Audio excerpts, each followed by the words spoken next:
Hello, this chapter is talking about chemical calculations, and most of this chapter is actually what we did in O-level chemistry. So please remind yourselves of these things. Remember that we're going to be talking about mole, and the mole is actually the relative atomic mass in grams. So basically it is the molecular mass that you get from the periodic table in grams, that is 1 mole. The relative atomic mass is the average mass of the atoms of the element relative to 1/12 the mass of a carbon-12 atom. Remember that all the mass numbers in your periodic table are actually made relative to the mass of a carbon-12 atom. Relative molecular mass is then the molecular mass of the compound, and that is actually the sum of all the molecular masses of the atoms in the molecule. Okay, so first of all, the basic thing, if you remember from O-level, is how to calculate the mass of 1 mole, which is the molecular mass, which we're going to be referring to as MR of the compounds. So in order to calculate molecular mass or MR of magnesium phosphate, for example, the first thing you need to do is write the formula of magnesium phosphate. So this is the formula of magnesium phosphate. And then to calculate the molecular mass, it is basically the sum of the masses from the periodic table. So you look in the periodic table, what is the molecular mass of magnesium? We have magnesium, and how many magnesiums do we have? We have 3 of them, so we multiply by 3, plus the next one. The next one is phosphorus. Phosphorus is 31, mass number is 31. Again, the mass number is the big number, not the small number. How many phosphorus do we have? Anything outside the bracket applies to everything inside the bracket. So I have 2 phosphorus. Now, plus the next one. How many oxygens do I have? I have 8 oxygens. That gives you a total of 262. So this is my MR, or molecular mass, or mass of 1 mole of magnesium phosphate. The same for barium nitrate. Barium nitrate, this is the formula of barium nitrate. So I look at the periodic table. The molecular mass of barium is 137. Actually, in our periodic table for the AS, it is 0.3 or point something. So you need to use the numbers that are in the periodic table. Plus nitrogen, 14, times how many? I have 2 nitrogens. Plus oxygen, 16, times how many? 2 times 3 is 6. So I have 6 oxygens, and the total comes out to be this. Okay, remember all of this? Basic. Okay. To determine empirical formula and molecular formula, you should remember that the empirical formula is the formula showing the simplest ratio between the elements. So this is a simplest ratio. Now the molecular formula is formula showing the actual ratios between the elements. So he would give you certain information about something. So for example, I have a sample of a hydrocarbon. Do you remember what we mean by a hydrocarbon? A hydrocarbon means it's made up of carbon and hydrogen. Now, he says all of it has a mass of 7.2.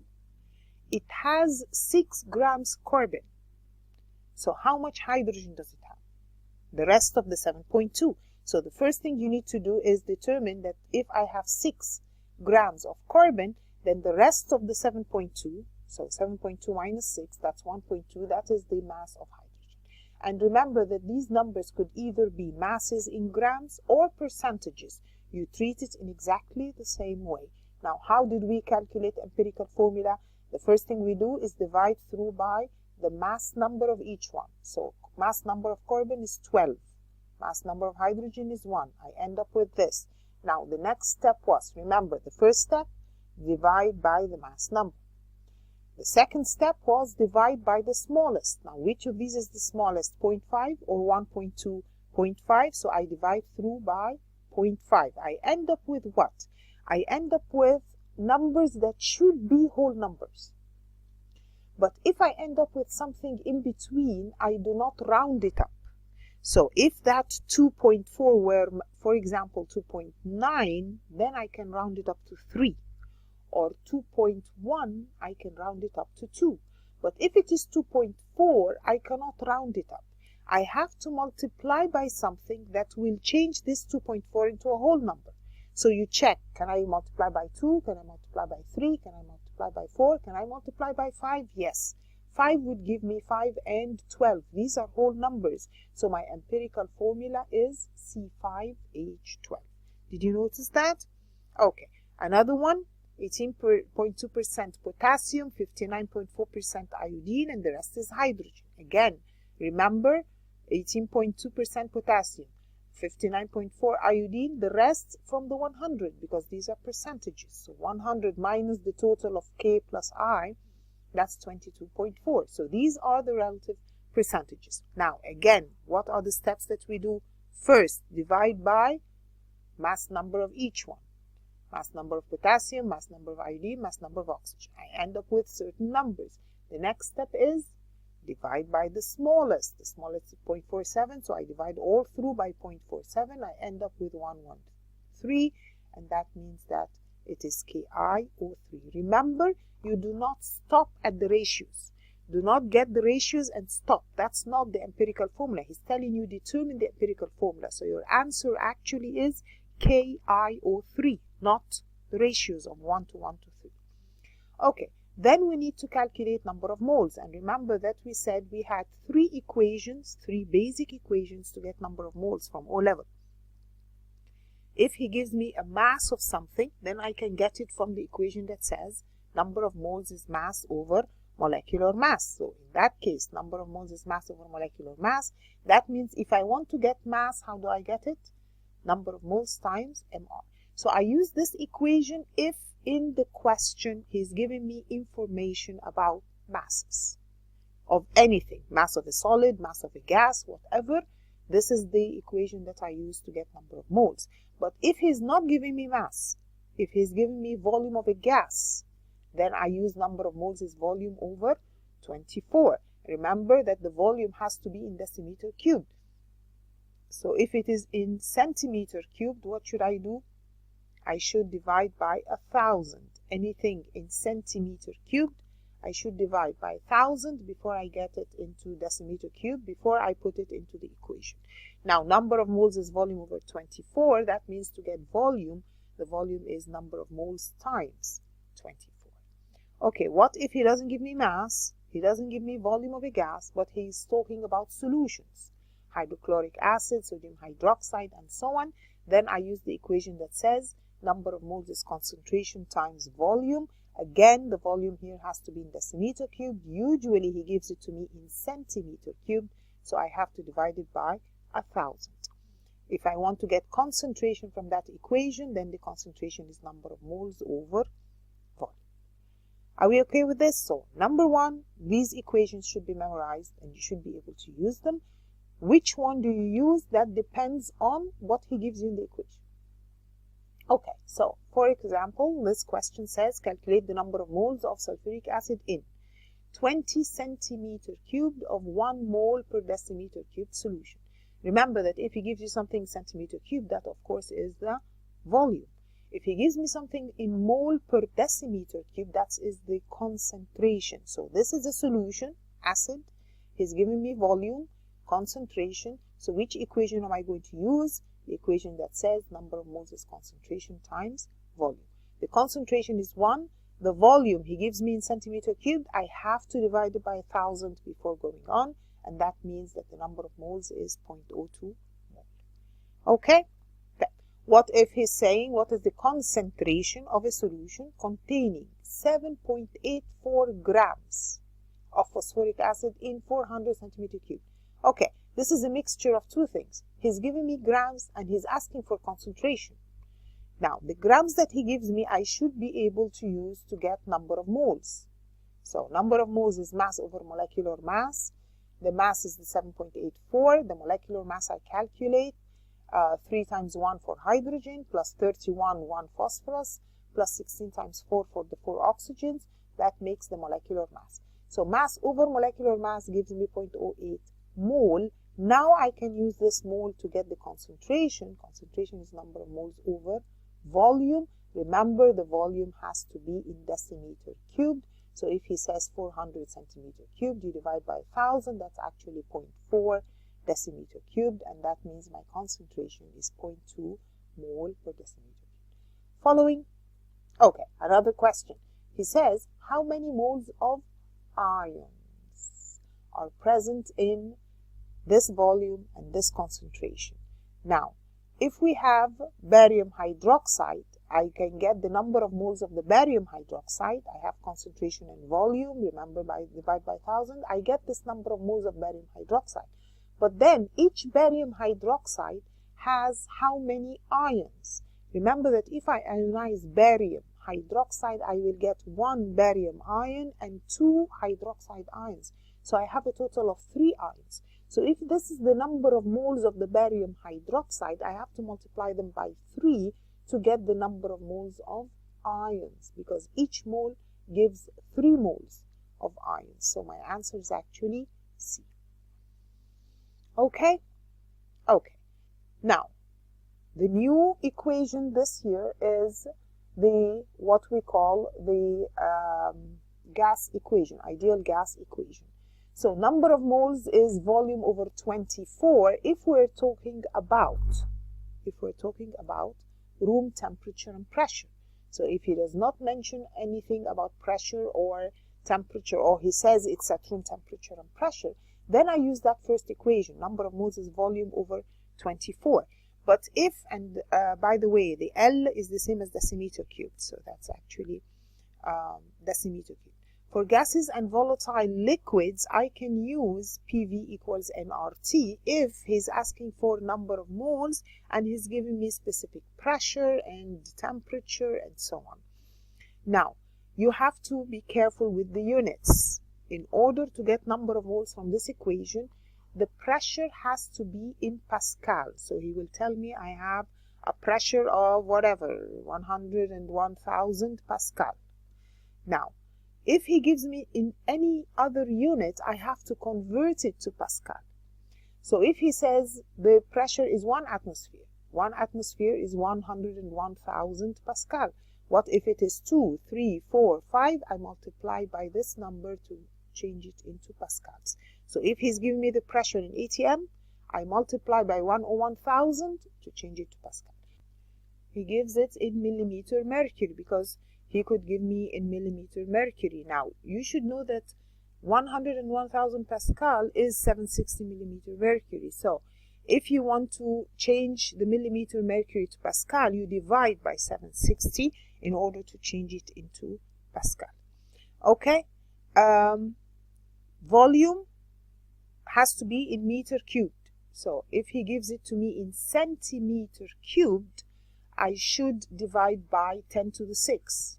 Do you understand that?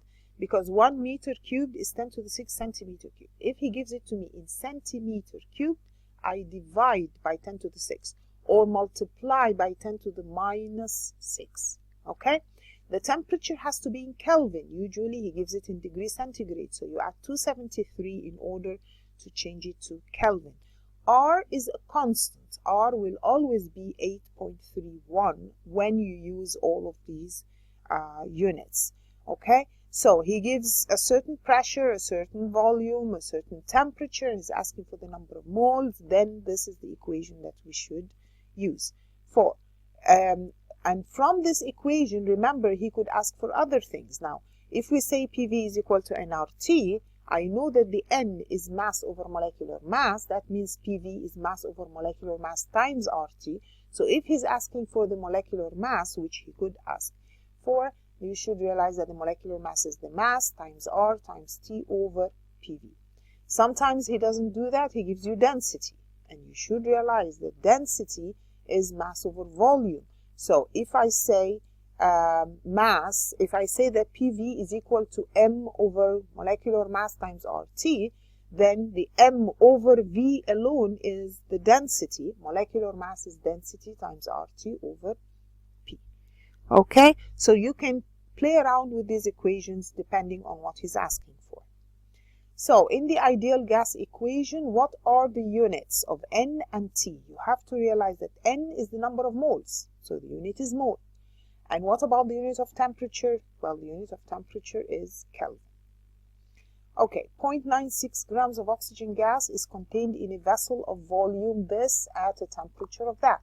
Assume that the gas behaves as an ideal gas. Remember, PV equals nRT is called the ideal gas law. So it applies to ideal gases, which we will realize that most gases are not ideal, but we just apply this equation.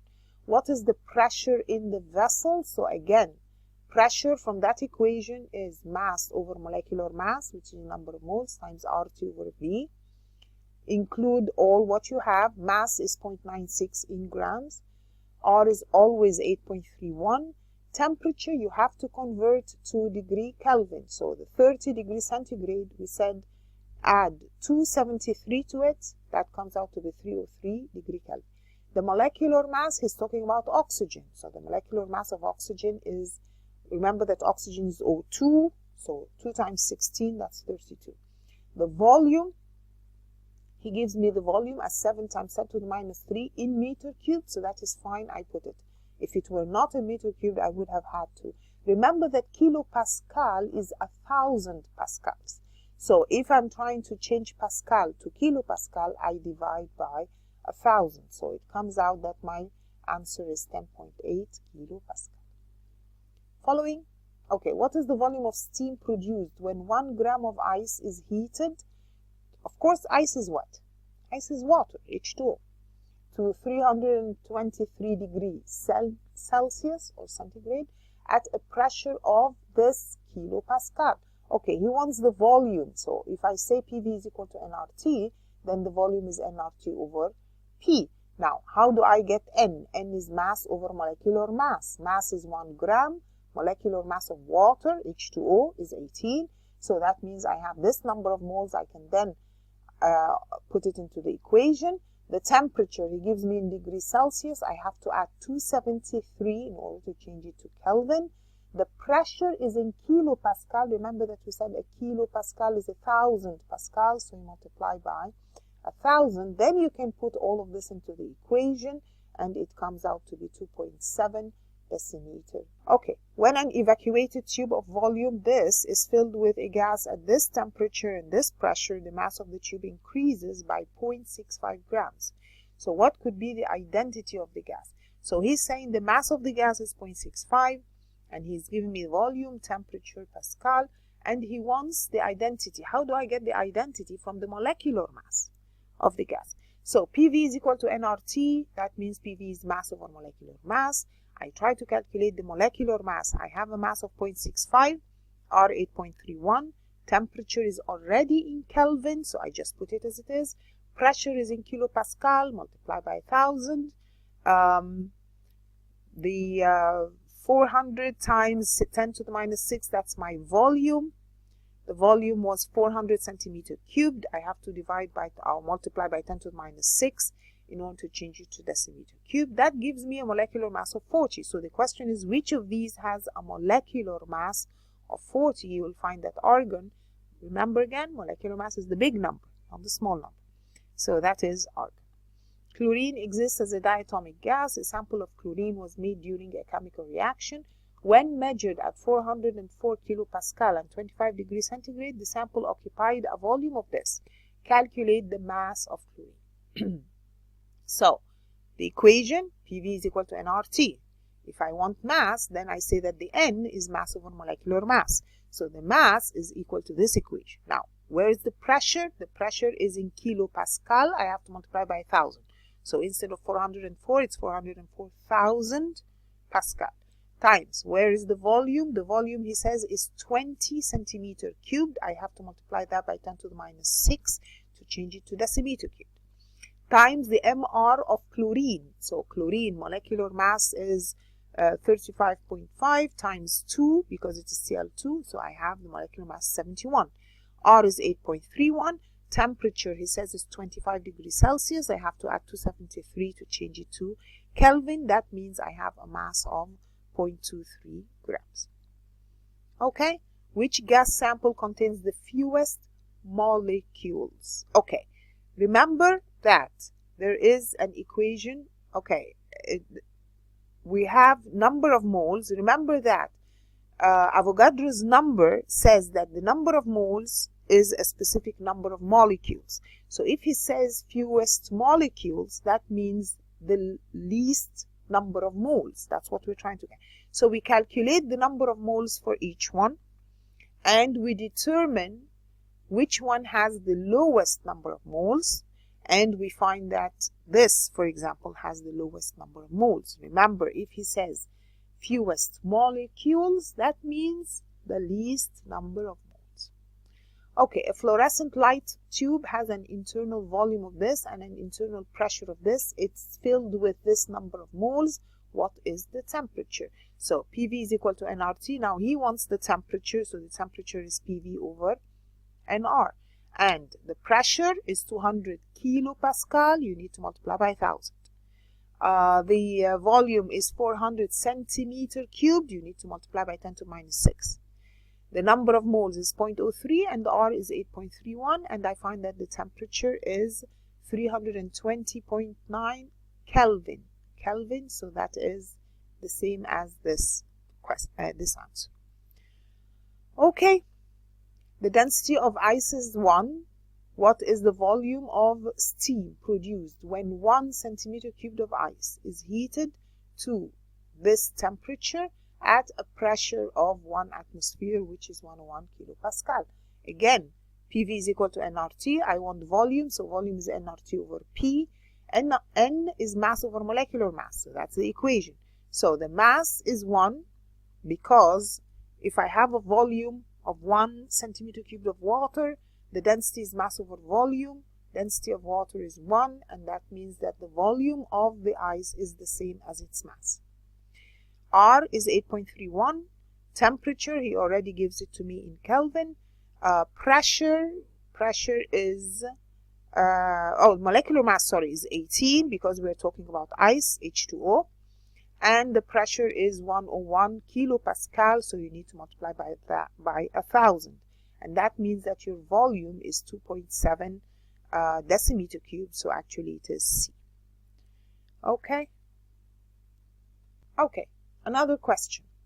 You can stop the video here, try this question on your own, and then check the answers.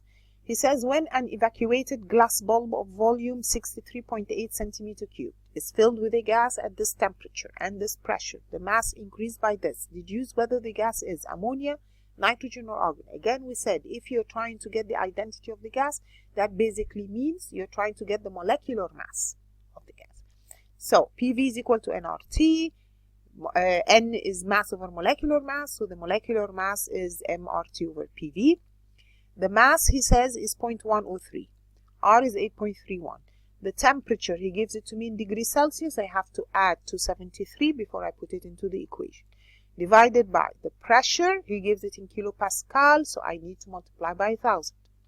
The volume, he gives in centimeter cubed, so I need to multiply by 10 to the minus 6.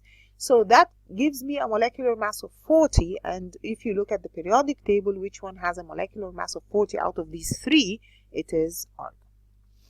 Okay, so 1 mole of any gas occupies a volume of 24 decimeter cubed at room temperature and pressure.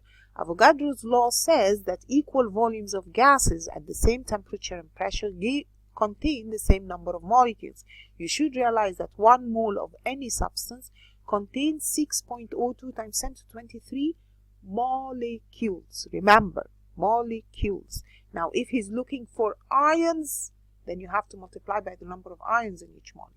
If he's looking for atoms, you have to multiply by number of atoms in each molecule, and so on. Okay, so 1 mole contains 6.02 times 10 to 23 molecules. Now apply that to what he's asking for. So the number of moles is the number of molecules divided by 6.02 times 10 to the 23, which is called the Avogadro constant. Okay, Avogadro constant is numerically equal to the number of which of these? Are we talking about ions in 1 mole? No. We're talking about molecules in 1 mole of sodium chloride. But each mole of sodium chloride has 2 ions. So actually Avogadro's constant is not the number of ions in 1 mole. It is not the number of atoms in 1 mole of hydrogen, because 1 mole of hydrogen has 2 atoms. So actually you should multiply the Avogadro's constant by 2. It's not the number of electrons, because you should multiply by the number of electrons in helium, which is 2. But it is the number of molecules in 1 mole of a gas like oxygen. Do we understand what the Avogadro constant means? The Avogadro constant is the number of molecules in 1 mole. Now, he's asking for something else, then you see the each molecule has how many of that. Okay, so calculation of reacting masses and volumes from equations. Remember that you would usually be given an equation, you would be given information about one of the compounds in the equation, and then he will ask you about something else. So basically what you should have, if you remember from last year, is you use the information that he gives you to get the number of moles of that thing, relate to whatever he's asking for from the equation, and then get what he's asking for. So let's try doing this. What is the volume of HCl? So he's asking about HCl. Needed to react with 5.3 grams of sodium carbonate. So he's giving me information about sodium carbonate, and he's asking about HCl. So the information that he gives me about sodium carbonate, I should use to get number of moles of sodium carbonate. So he's giving me in grams, that means number of moles is mass over the molecular mass of sodium carbonate. So that comes out to 0.05 mole. Now he's asking about HCl, so I look at the equation. The equation, the relative balancing coefficients in the equation shows you a ratio of the moles. So from that balanced equation, what does it tell me? It tells me that if I have 1 mole, of course if I don't have a number it's 1 mole of sodium carbonate would react with 2 moles of HCl to give 2 moles of sodium chloride, 1 mole of water, 1 mole of carbon dioxide, and so on. So if I have 0.05 mole of sodium carbonate, what would be the number of moles of HCl? Well, the equation says that the number of moles of HCl is twice whatever I have for sodium carbonate. So the number of moles of HCl is twice of that, so it is 0.1 mole. Now I have the number of moles, and he gives me the concentration of HCl, so I can get the volume. Volume is number of moles over concentration, and that comes out in decimeter cubed. If he's asking for it in centimeter cubed, I have to multiply by 1,000. Okay, so question, 2.5 grams of calcium carbonate were heated to give calcium oxide and carbon dioxide. Write the balanced chemical equation. Of course, I'm starting with calcium carbonate. I end up with calcium oxide plus carbon dioxide. It is already balanced, so I move on. Now, determine the mass of calcium oxide. In order to get the mass of calcium oxide, I must use the information that he gives me of calcium carbonate. He's saying I have 2.5 grams of calcium carbonate. So I use that to get number of moles of calcium carbonate. Number of moles is mass over molecular mass. 2.5 over the molecular mass of calcium carbonate, that comes out to be 0.025 mole. Now what is he asking about? Calcium oxide. I look at the equation.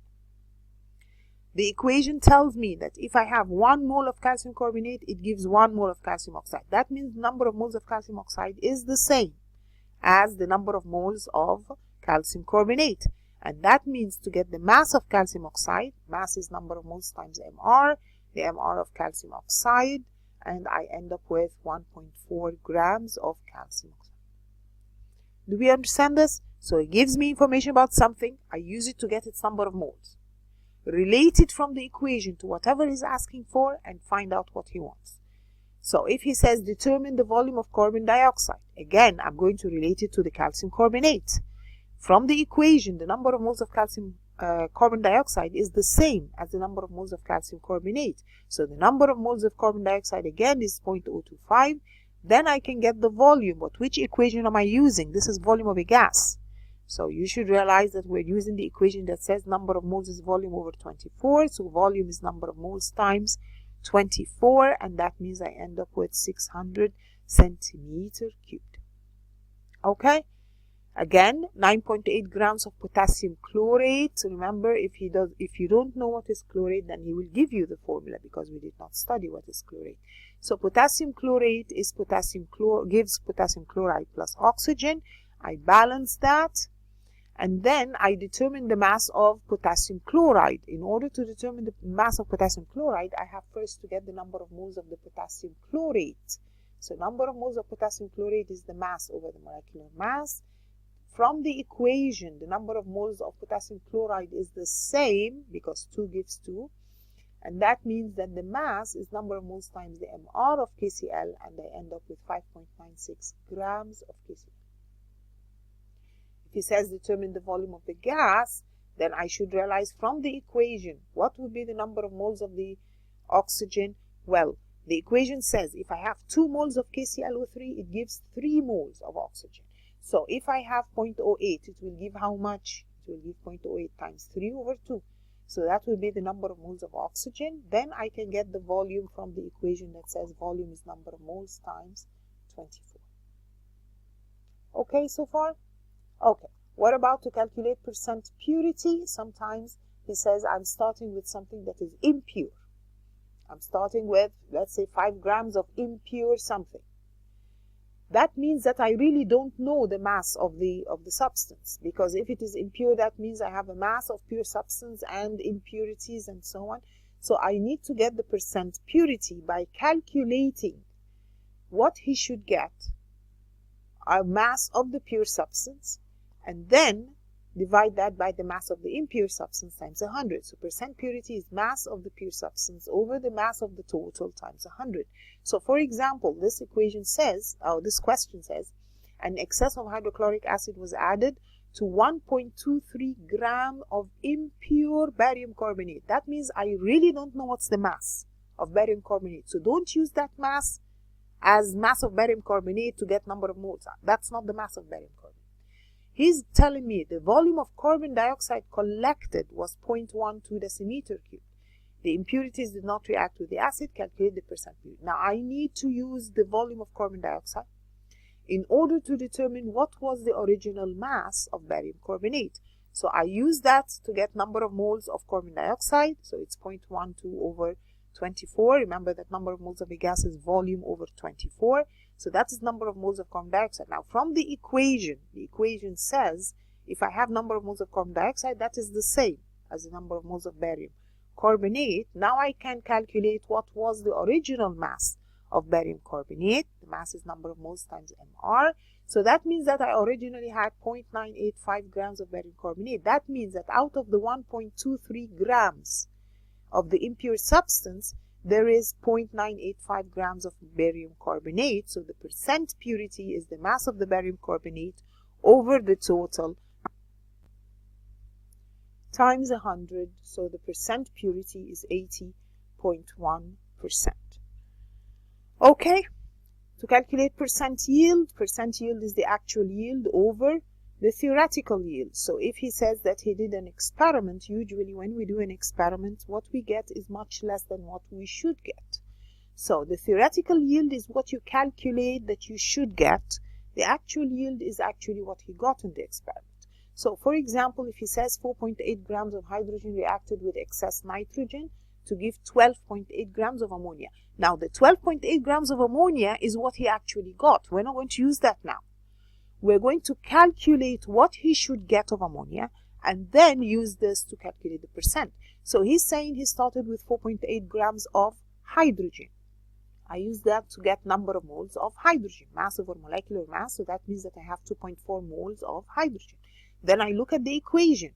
Well, what does the equation say? The equation says if I have 3 moles of hydrogen, I should get 2 moles of ammonia. So the 2.4 will give how much? The number of moles of ammonia will be 2.4 times 2 over 3. So that's the number of moles of ammonia that we should get. Now calculate the mass of ammonia that we should get from that.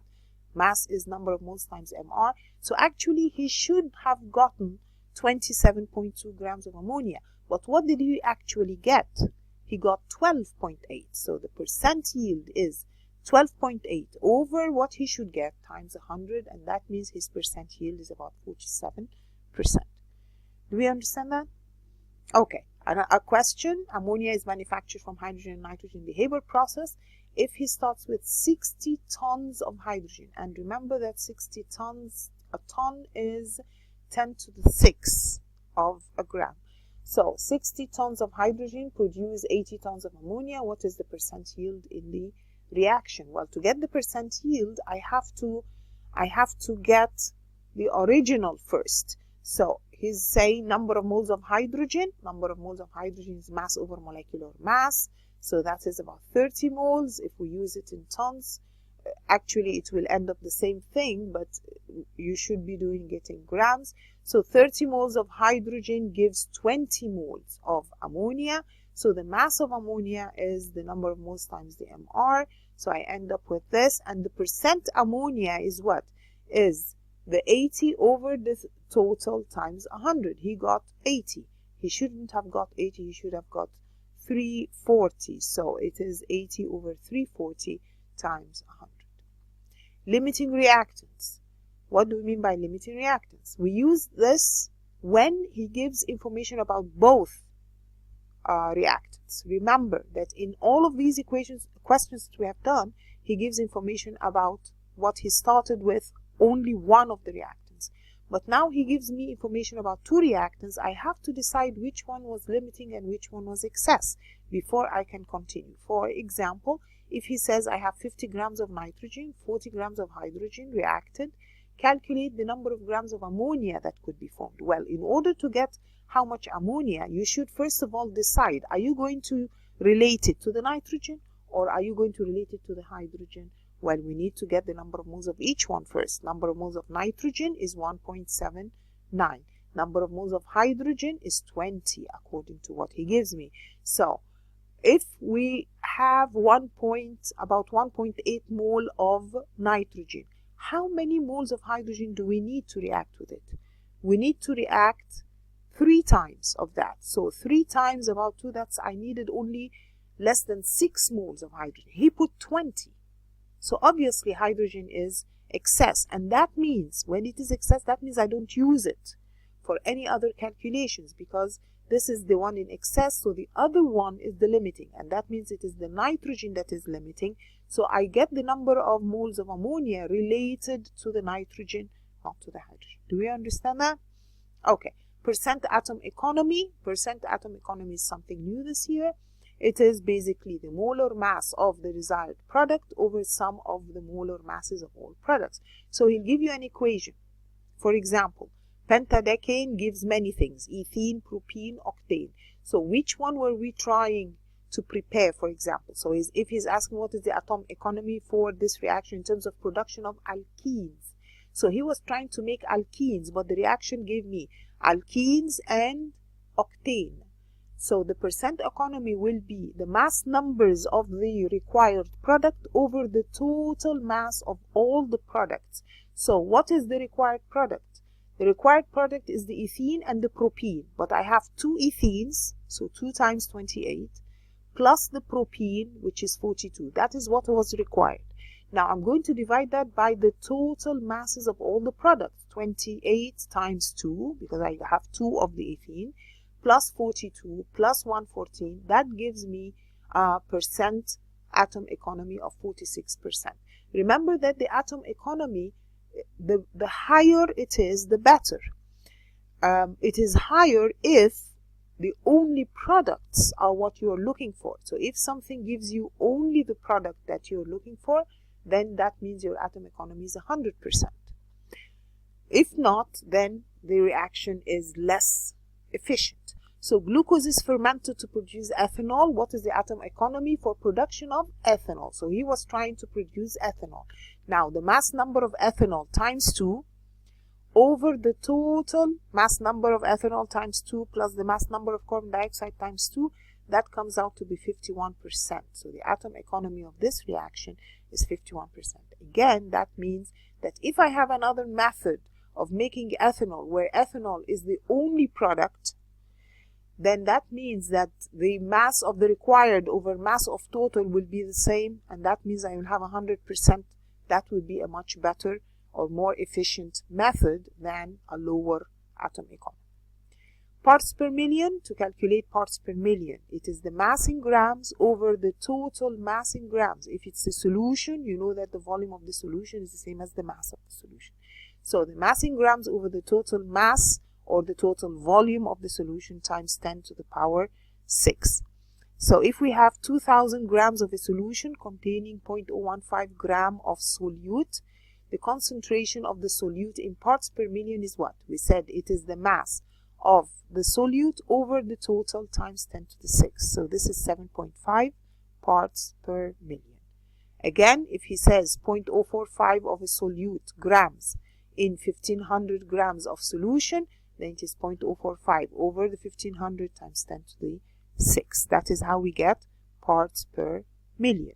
Now, if he gives me in kilograms, for example, then 1.3 over 1,000 kilogram, because everything has to be in grams, to give 1.3 times 10 to the 3 parts per million. Okay? A solution contains, if he gives me the parts per million, he's asking for the mass. So that means the mass over the kilogram, which is 1,000, times 10 to the power 6 is 33 parts per million, and that means the mass is this. Okay, thank you. This is the end of it. Please study this very hard. Try to do the questions, and we'll meet in the next